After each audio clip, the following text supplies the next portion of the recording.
fleuve bi dina daal di en tout cas avancé mu mel ni rek kenn déggu leen ñuy yooyee alerte donc en tout cas issu de l'OMVS Cheikh Tidiane Dièye di jëwriñ bi ñu dénk en tout cas wàllub assainissement hydraulique itam ginnaaw visite bi nga amal bi mu amal foofee ca Ndar Géej di Saint-Louis daal dinay xam ne ni rek l'onde de crue est en train d'évoluer vers Saint-Louis donc onde de crue yooyee jamono jile rek mi ngi avancé di dem foofee donc ca Ndar Géej di Saint-Louis li ni mel moom Cheikh Tidiane Dièye moo ko daal dee xamle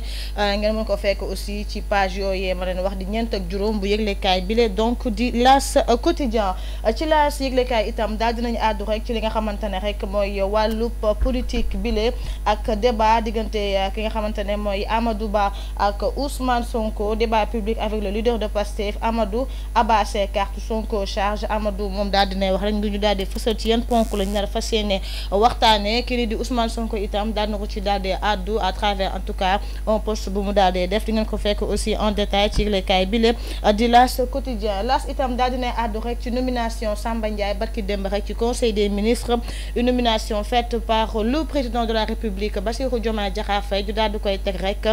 PCA donc au niveau de la SNHLM li ni mel nag militant Pastef yi neexu leen lool ñu ngi bëgg rek ñu daal di koy tekkil boobee ndombal tànk donc ci xëtu juróom ñaar bu yëglekaayu L'As itam ngeen ko ci daal di fekk L'As tamit daal dinay gisandi rek en tout cas ci wàllub li nga xamante ne mooy pôle d'attraction en Afrique francophone le Sénégal et la Côte d'Ivoire les locomotives Sénégal ak Côte d'Ivoire bokk na ci dëkk yi nga xamante ne rek ñooy gën a en tout cas représenter le continent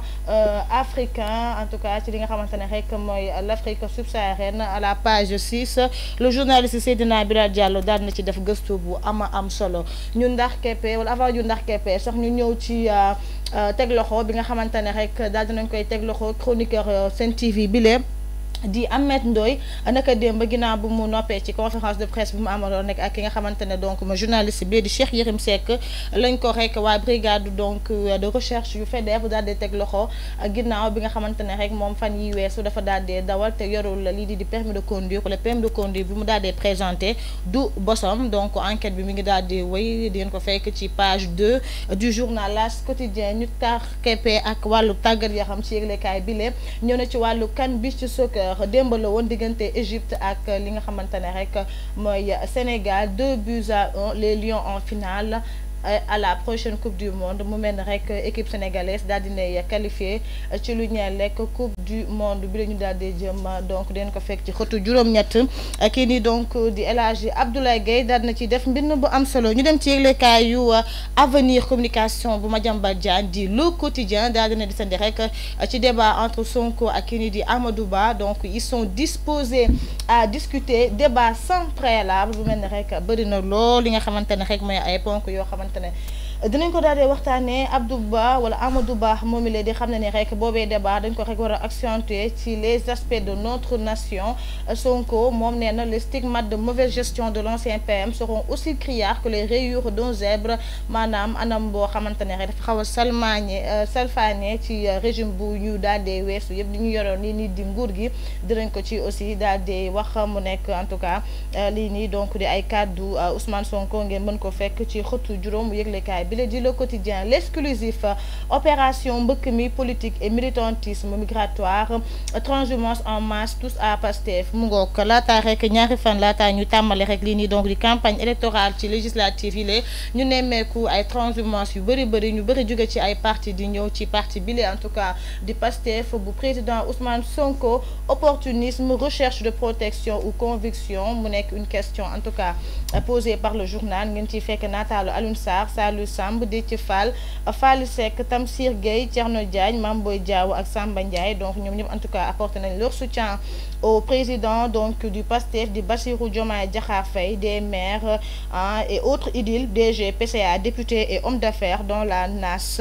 des pontes bien servis au printemps du Macky tant l'été chez locaux donc ñu bëri ñi nga xamante ne daal nemmeeku woon nañ jege nañ loolu njiitu réew bi fi nekkoon di président Macky Sall jamono jëlee daal ñi ngi rek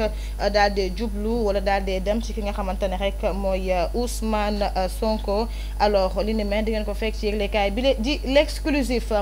ñu dem si beneen yëglekaay bu ñu noppee donc ci l'exclusif ñëw ci l'info nga xamante ne daal dina desandi ci débat Sonko Amadou Ba un débat qui éclipse Macky Sall et Barth boobee débat cas nga xamante ne rek daa mel ni day lëndëmal kii ni di Macky Sall ak Barthélémy Diaz. Depuis quelques jours les têtes de liste Ousmane Sonko et Amadou Ba se défient autour de l'organisation d'un débat public.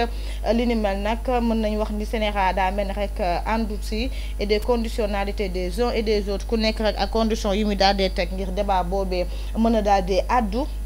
Mais les deux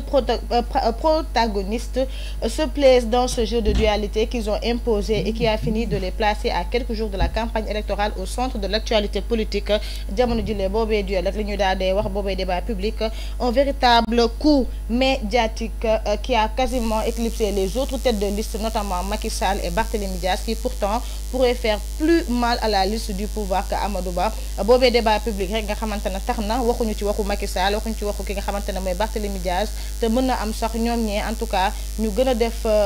surprise, gën a rek en tout cas teg li nga xamante ne mooy pression kii nii donc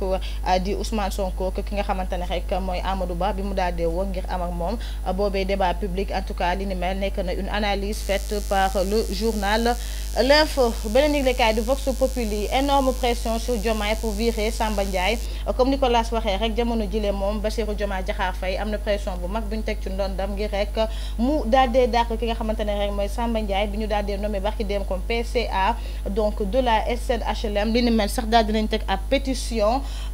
boo xamante ne jamono jile ñu ngi tolloogum ci 23 000 signatures avant 2 heures du matin pour rek réclamer son limogeage. ñi bëgg ñu daal di koy dàq bokk na ci Waly Diouf Bodian bu Port, Abass Fall, Guy Marius Sagna. Pastef Dakar parle d'affront et de mépris envers les militants et les sympathisants. moom daal apparemment dafa saaga woon ki nga xamante ne mooy Ousmane Sonko. ba tey li ni mel tax na militants yi ils ont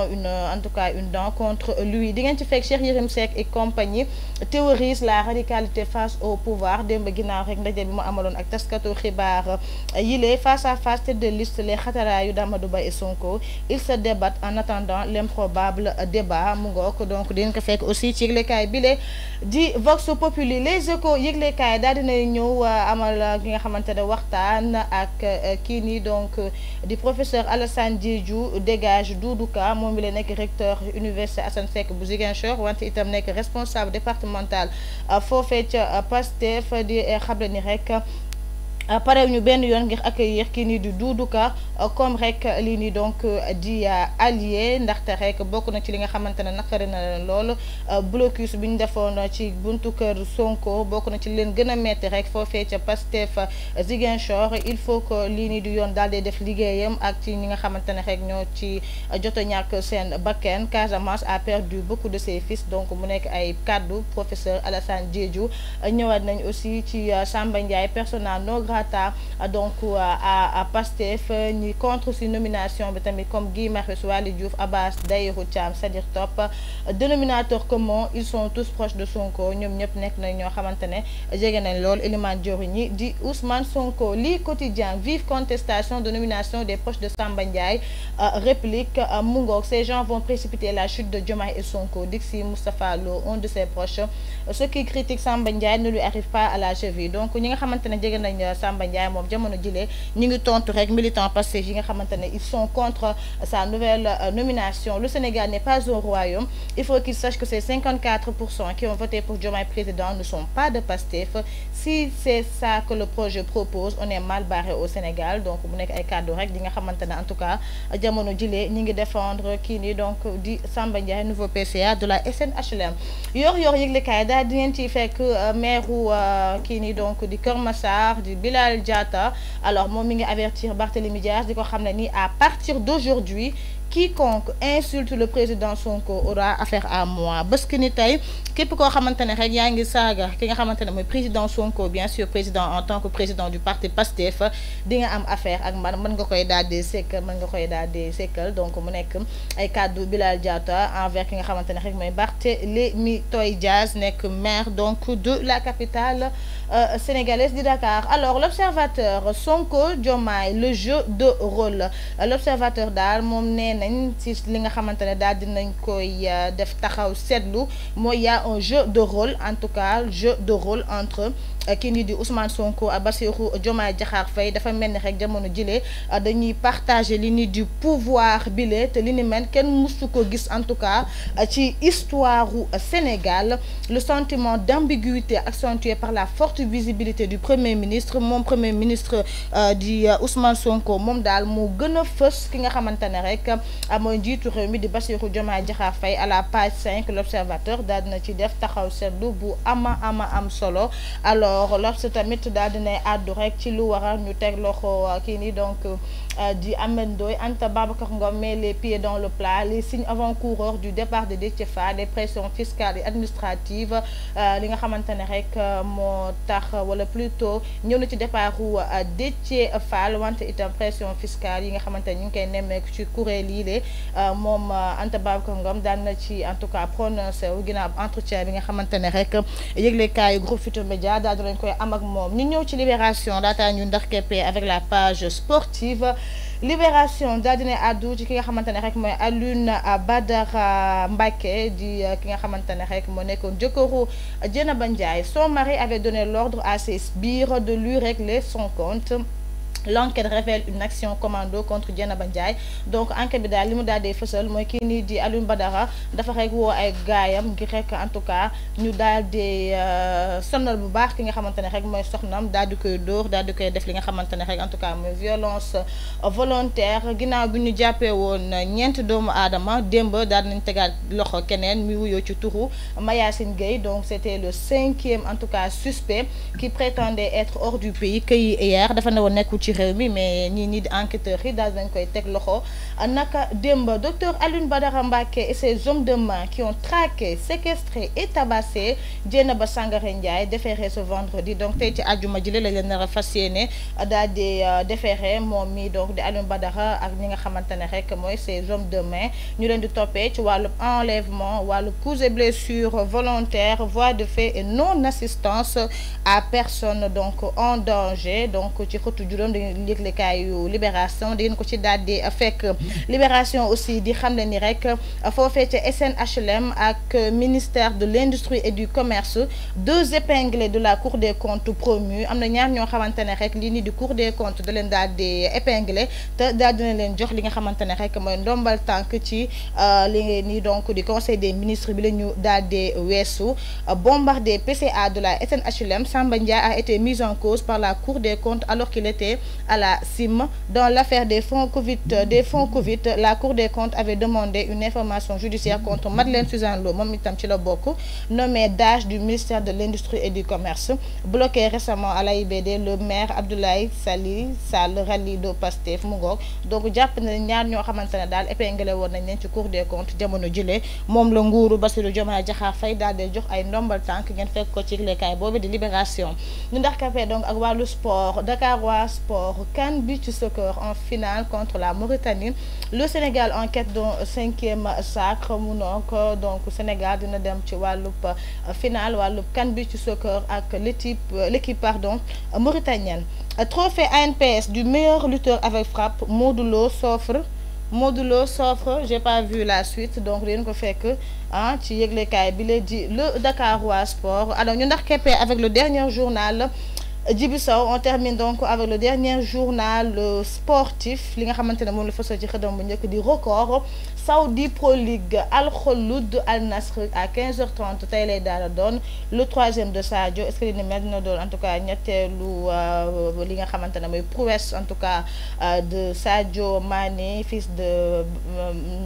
le Nacho fils de Bambali. CAN Beach Soccer Égypte 2024 demi-finale comme ni mu ko waxee sànq rek Sénégal dina dem finale avec l'équipe donc Mauritanie. Le ticket pour le mondial 2025 validé nañ ko. Tournoi UFOA A17 Sénégal Gambie donc ce jeudi lay daal di am les Lionceaux pour la qualification en demi-finale. Boulaye Jackson, Zarko, Modou Lo, Cheikh Lo Ndoye, l'ANPS désigné. Je vois pas du tout mais bon dinañ ko fekk ci yëglekaay bi la di record en détail mu ngoog. Alors merci à Djibi Sow qui est au niveau de la régie di ko jaajëfal bu baax. Alors ñu dem régie rek dellu si waat ci plateau bi.